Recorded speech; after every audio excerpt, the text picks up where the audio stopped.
Welcome मित्रों, यदि आप एक रिगर हैं, आपके पास 2 साल का एक्सपीरियंस भी है, तो आप रिगर फोरमैन क्यों नहीं बन जाते? दिक्कत क्या है? आपको सोचना होगा आपको कि आप आगे क्यों नहीं बढ़ रहे हैं। आखिर कब तक आप एक रिगर ही बने रहेंगे? क्या आपने कभी सोचा है कि इस महंगाई के दौर में पैसे की अहमियत कितनी है? इसलिए आपको रिगर से रिगर फोरमैन बन जाना चाहिए ताकि आपके सैलरी ज्यादा मिलने लगे। आप तो जानते ही हैं, एक रिगर और एक रिगर फोरमैन में बस थोड़ा सा ही अंतर होता है जानकारी के लिहाज से। बस केवल आपको उस थोड़ा सा अंतर को पूरा कर एक रिगर फोरमैन बन जाना है। थोड़ा सा ही हिम्मत दिखाना है, ज्यादा नहीं। सबको मालूम है कि आदमी हिम्मत कर ले तो कुछ भी कर सकता है। इसलिए मित्रों, आप थोड़ा सा समय निकाल कर इस चैनल के रिगर फोरमैन से रिलेटेड वीडियोज को देखते रहिए और चैनल को सब्सक्राइब भी कर दीजिए ताकि अगली वीडियो का नोटिफिकेशन ऑटोमेटिक आपको मिलती रहे। मैं आपको 100% गारंटी देता हूं कि आप 2 से 3 महीने के बाद रिगर फोरमैन का कोई भी इंटरव्यू पास कर जाएंगे, क्योंकि मित्रों, इस चैनल पर इंटरव्यू से जुड़े सबसे महत्वपूर्ण सवालों का जवाब दिया जाता है। अगर आपने हमारी रिगर फोरमैन इंटरव्यू पर बनाई गई पहली, दूसरी और तीसरी वीडियो देखी है, तो ये चौथी वीडियो पार्ट 4 है जो रिगर फोरमैन इंटरव्यू पर बनाई गई है, जो आपकी तैयारी को और भी मजबूत बना देगी, क्योंकि इसमें हम केवल नए सवालों पर चर्चा करेंगे। लेते हैं पहला क्वेश्चन।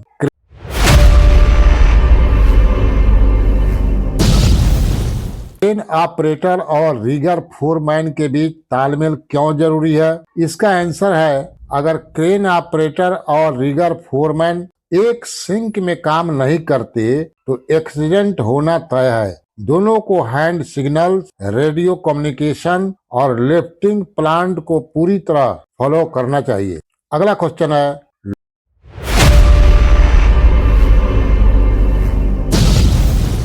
लोड लिफ्टिंग के दौरान सेंटर ऑफ ग्रेविटी क्यों मायने रखता है? इसका आंसर इस प्रकार दीजिए।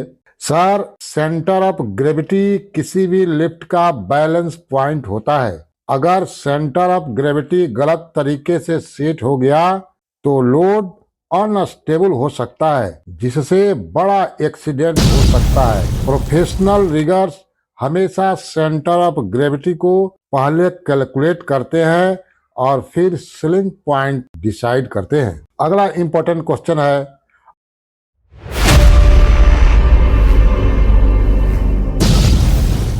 अगर किसी क्रेन ऑपरेटर ने गलत लिफ्टिंग मूवमेंट कर दिया तो आप क्या करेंगे? इसका आंसर ऐसे दीजिए। सर, अगर किसी क्रेन ऑपरेटर ने गलत लिफ्टिंग मूवमेंट कर दिया तो सबसे पहले स्टॉप सिग्नल दूंगा, क्योंकि सेफ्टी सबसे जरूरी है।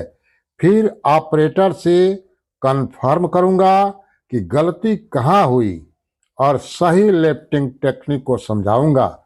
किसी भी गलत मूवमेंट को नजरअंदाज नहीं किया जा सकता। नेक्स्ट क्वेश्चन,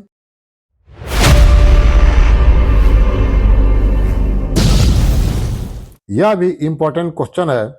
टैग लाइन का क्या उपयोग है और इसे कब जरूरी माना जाता है? इसका आंसर है, सर, टैग लाइन का इस्तेमाल लोड को कंट्रोल करने के लिए किया जाता है, खासकर जब हवा तेज हो या जब लोड घूमने लगे।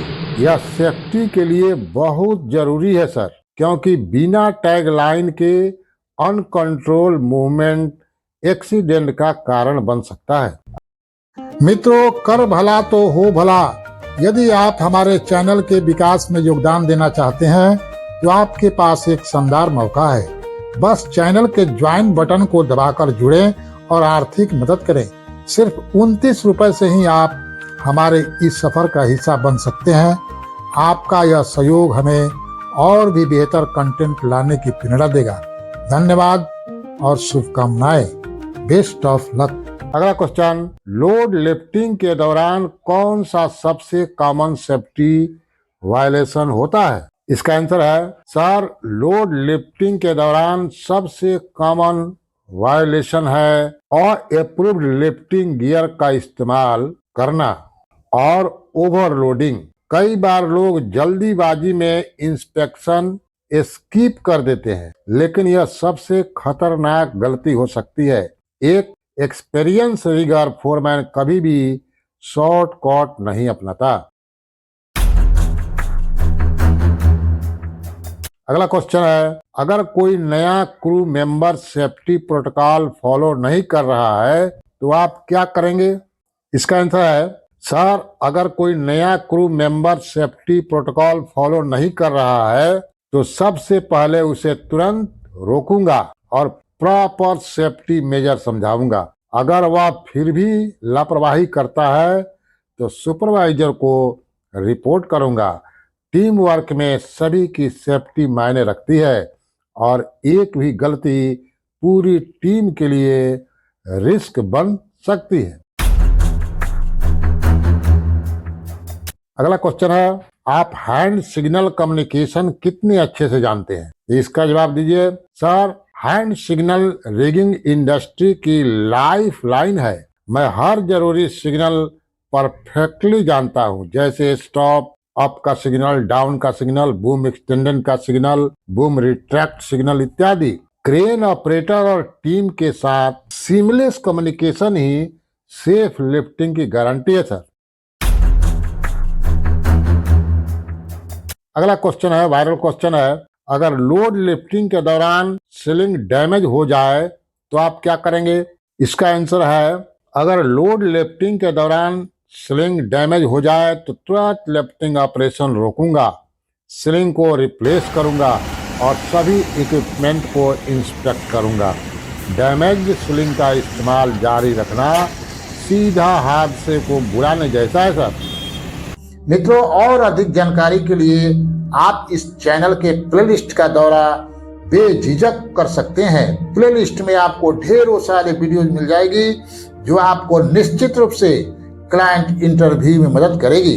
नेक्स्ट इंपॉर्टेंट क्वेश्चन है, लिफ्टिंग प्लान बनाने के सबसे जरूरी स्टेप्स क्या है? लिफ्टिंग प्लान बनाने के सबसे जरूरी स्टेप इस प्रकार है सर। पहला है लोड की वेट और डायमेंशन चेक करना। दूसरा है राइट स्लिंग्स और शकल सिलेक्ट करना।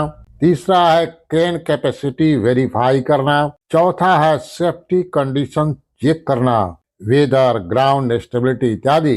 पांचवा है प्रॉपर कम्युनिकेशन और हैंड सिग्नल प्लान करना। छठा है फाइनल अप्रूवल लेकर लिफ्टिंग स्टार्ट करना।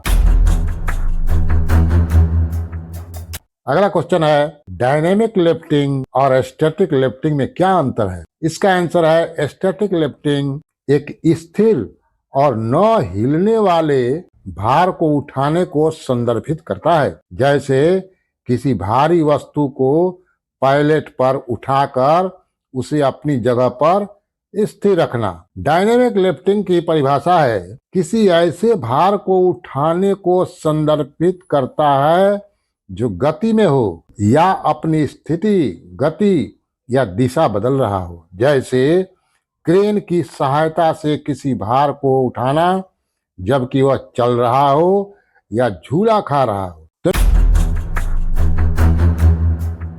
मित्रों, रिगर फोरमैन इंटरव्यू में सफलता पाने के लिए तकनीकी ज्ञान के साथ साथ सुरक्षा मानकों की गहरी समझ और नेतृत्व कौशल आवश्यक होता है। उम्मीद है यह वीडियो आपके इंटरव्यू की तैयारी में सहायक सिद्ध होगी।